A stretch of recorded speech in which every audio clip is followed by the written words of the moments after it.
Halo, Assalamualaikum, saudara-saudara. Sekjen PDIP Hasto Kristianto pada Kamis lalu turun dari lantai 2 KPK dengan tangan terborgol dan memakai rompi orange tahanan KPK.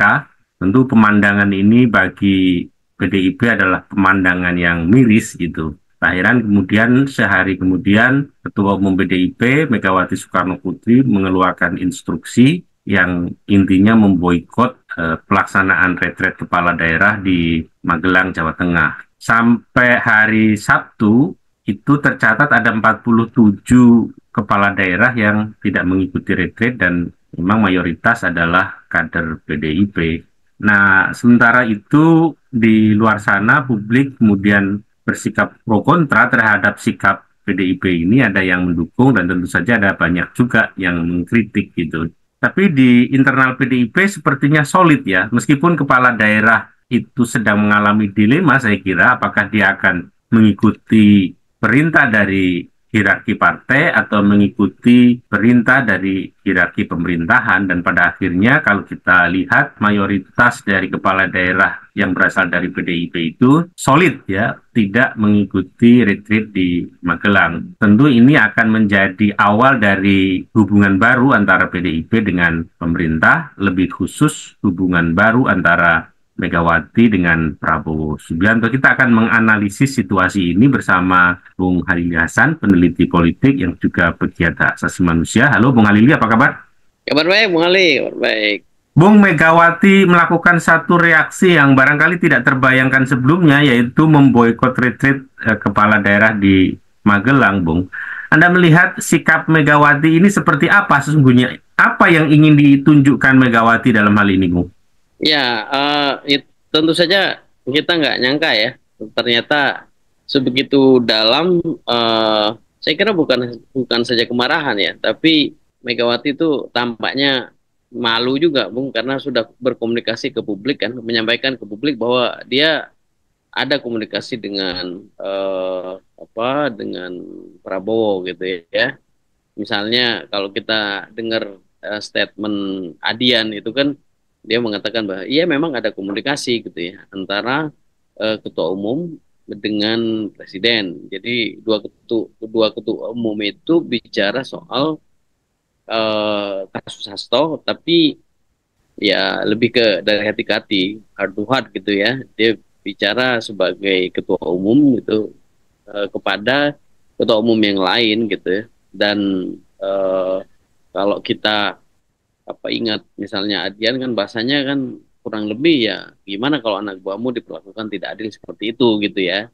Jadi dalam konteks itu menurut saya ya ada perpaduan ya antara marah dan malu juga ya karena ketika Hasto itu tidak jadi ditahan kan orang banyak bertanya soal apa lobby politik yang sudah dilakukan oleh PDI Perjuangan dan ditegaskan di internal bahwa sebenarnya memang ada komunikasi tapi itu bukan bagian dari lobby politik. Nah, ketika hasilnya kemudian Hasto ditahan itu semakin menegaskan akhirnya bahwa sesungguhnya dari sisi Megawati enggak tampaknya dari sisi PDI Perjuangan lah secara umum itu tampaknya tidak terlalu dihitung juga oleh Prabowo sebagai ketua umum Gerindra yang sekaligus presiden hari ini sehingga pada bagian itu semakin tegas bahwa respons Megawati itu sebenarnya campuran antara marah dan malu juga, Bung. Satu.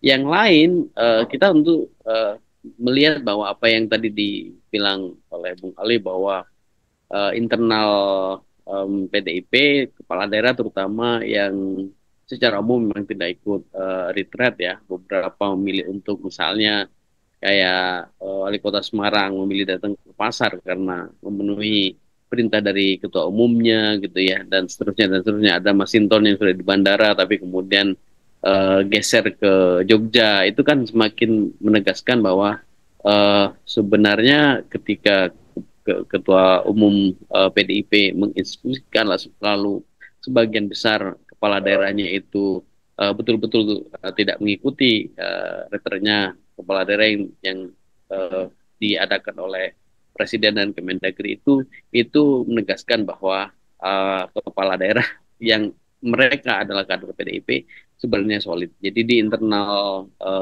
PDIP ada apa namanya semacam pembuktian bahwa soliditas itu tidak banyak dipengaruhi oleh relasi terutama komunikasi politik antara Megawati dan Prabowo. Gitu, Bung. Kalau kita lihat pihak eksternal misalnya banyak juga yang mengkritik sikap Megawati, sikap PDIP gitu, terutama dari Gerindra yang mengkritik bahwa ini adalah urusan pemerintahan, bukan urusan partai. Tetapi kalau kita lihat sesungguhnya bahwa kegiatan retreat sendiri tidak ada kewajiban dan artinya bahwa kegiatan ini adalah kegiatan yang ya sesungguhnya tidak ada kewajiban bagi kepala daerah untuk situ dan tidak ada sanksi secara hukum maupun secara politik sesungguhnya, sehingga kemudian pada bagian itu kita bisa melihat bahwa ya sah-sah saja langkah itu dilakukan oleh PDI Perjuangan gitu. Ada yang membandingkan misalnya soal efektivitas retret sendiri ketika hal itu dilakukan terhadap anggota kabinet gitu. Toh segera setelah retret anggota kabinet itu kontroversi justru muncul, banyak anggota kabinet yang tidak melakukan apa yang semestinya dilakukan gitu. Bahkan sampai akhir-akhir ini juga begitu, bahwa Menteri Bahlil yang tidak berkoordinasi dengan Presiden misalnya di dalam kebijakan soal gas melon gitu. Dari sisi efektivitas itu kemudian retreat itu dipertanyakan, dan dari sisi legal formal itu tidak ada kewajiban. Anda melihat bagaimana kritik dari eksternal dan berbagai macam pertimbangan yang ada ini, Bung?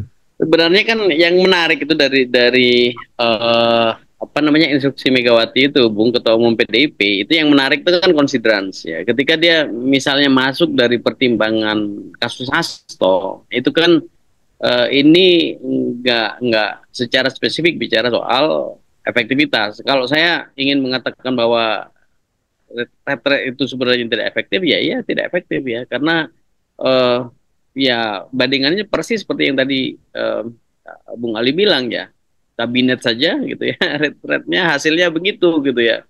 Nggak lama kemudian kan Mayor Teddy harus berhadapan dengan dalam tanda petik ya upaya untuk mendisiplinkan anggota kabinet yang satu sama lain itu sering berseberangan.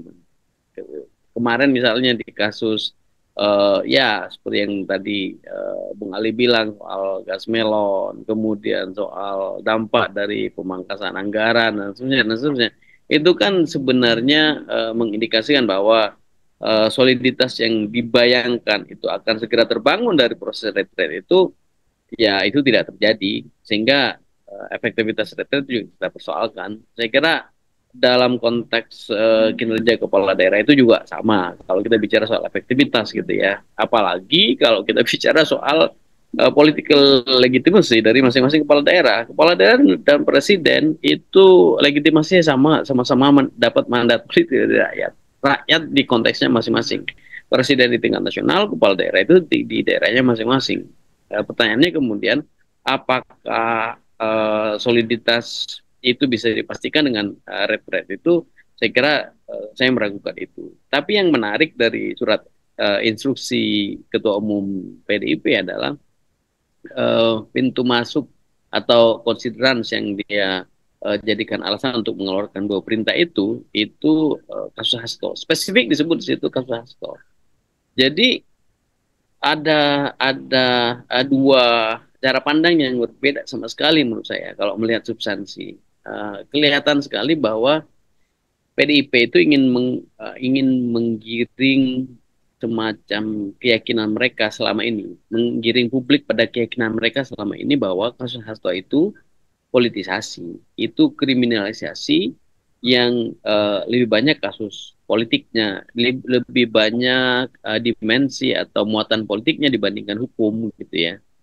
Ya kita tahu Hasto misalnya dia sekjen, maka kalau kita lihat konteks apa namanya case-nya kan sebenarnya nuansa korupsinya itu tipis-tipis saja ya, karena itu berkenaan dengan satu suap, yang kedua soal posisi dia yang bukan penyelenggara negara, dan putusan pengadilan tipikor kan sebenarnya apa namanya, samar-samar saja kan meletakkan Hasto. Tapi Hasto kita tahu dia big name gitu kan, dan penyidikan kasus di KPK, kasus korupsi di KPK itu kan tidak selalu berkaitan dengan big money ya, tapi juga big position dan big name gitu. Dan Hasto kayaknya memenuhi dua unsur yang paling belakang itu ya, soal big name dan big position itu.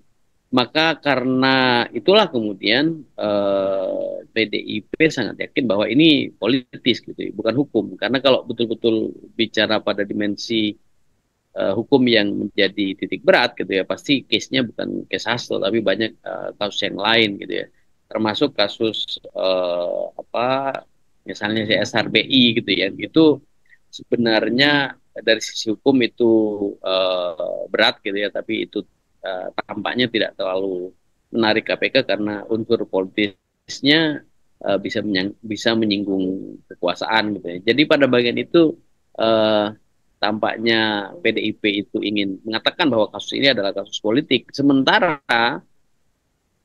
kesan yang ingin dibangun oleh Gerindra itu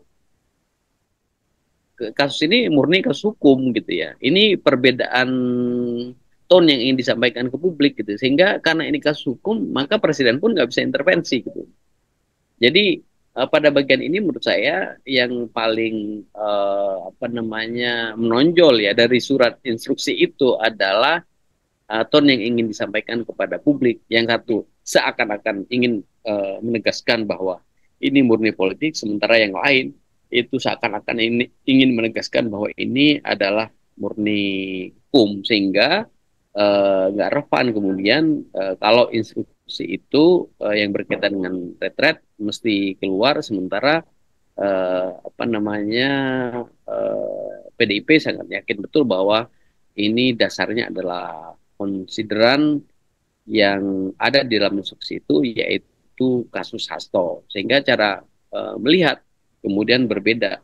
Tapi yang uh, apa namanya menonjol ya dari kasus itu menurut saya, dari boykot itu sebenarnya pangkal kasus Hasto, bukan soal efektivitas retret itu sendiri. Begitu, Bu?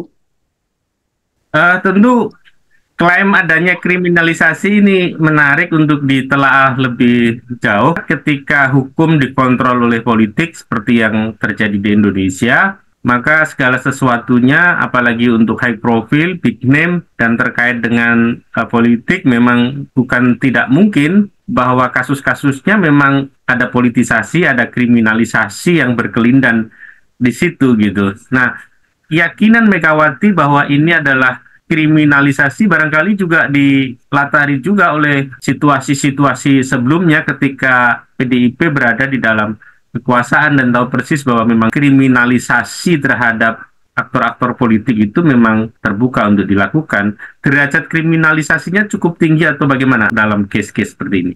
Iya, sebenarnya kalau kita ngelihat kasus Hasto ya, ini kelihatan sekali kriminalisasinya gitu ya. Kan kalau kasus Hasto itu substansinya kan sebenarnya dua. Satu, suap, di mana sebagian uang yang apa namanya dipakai oleh Harun Masiku waktu itu, waktu dia nyuap apa anggota KPU Setiawan itu kan, itu dianggap sebagiannya itu dari Hasto. Itu satu hal. Kasus yang lain adalah kasus obstruction of justice gitu. Ini yang kedua, ini yang paling absurd menurut saya.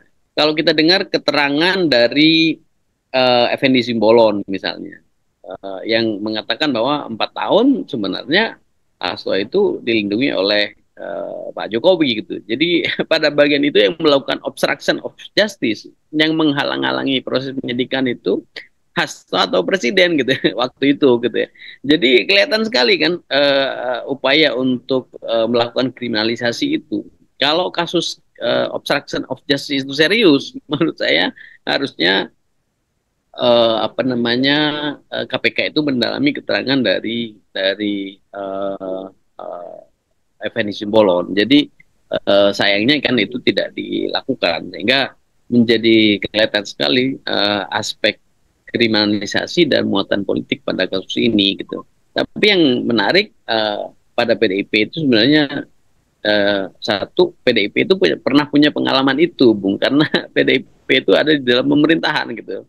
Ketika Jokowi melakukan dalam tanda petik politisasi kasus Hasto ini, kasus Harun Masiku secara umum, ini kan waktu itu Jokowi kader PDIP, sehingga pada bagian ini PDIP sebenarnya tidak apa namanya tidak boleh diragukan bahwa keyakinan dia itu based on pengalaman politik yang dia sudah alami langsung ketika kadernya itu menjadi kepala negara sekaligus kepala pemerintahan. Tapi ini di kasus Hasto ini kan sebenarnya ada satu hal lain yang apa namanya barangkali hari ini kita agak kekurangan fokus melihat ini ya, publik lah secara umum ya. Ketika publik itu berkali-kali menyebut soal Harun Masiku, itu kan sebenarnya telunjuk publik itu kan pada KPK gitu. Kenapa dalam 4 tahun more or less KPK tidak ngapa-ngapain, dan KPK hari ini itu seperti pada akhirnya kayak kalau di Jawa itu seperti apa? Seperti botol ketemu tutup gitu ya. jadi jadi kasus Hasto ini sebenarnya bisa juga dari sisi kepentingan KPK itu seperti pengalihan ketidakmampuan dia menangani kasus Harun Masiku gitu. Harun Masikunya tidak ada, karena Harun Masiku tidak berhasil ditangkap ya. Hasto didapat Hasto pun ya oke lah gitu ya. Apalagi muatan apa namanya beban posisi Hasto sebagai sekjen PDI Perjuangan yang sekarang menjadi satu-satunya oposisi itu bisa menjadi dalam tanda petik alat gitu ya untuk mendapatkan dukungan dari kepala negara gitu ya. Jadi menurut saya dimensi politis dari kasus Hasto itu sangat kental sekali. Ya kita nggak tahu lah. Saya tidak berpihak pada bagian ini, tapi kalau betul kasus ini adalah kasus hukum seperti yang dikatakan oleh pimpinan KPK, ya kita lihatlah sejauh mana proses penegakan hukum pada kasus Hasto itu bisa dibuka seterang-terangnya bagi publik. Gitu. Kita pernah mengatakan dulu ya, kasus ini mestinya dipakai untuk bongkar-bongkaran ya, buka-bukaan. Semua mestinya buka-bukaan kan. Tapi rupanya kan Megawati melihat ini sebagai bagian dari hal yang mesti direspon secara sentimental dan jatuhnya boykot retreat itu, Bu. Jadi saya kira kecil kemungkinan untuk PDIP tidak tahu bahwa ini adalah murni politik, tapi bagi publik yang terpenting adalah mendorong KPK untuk bekerja profesional gitu.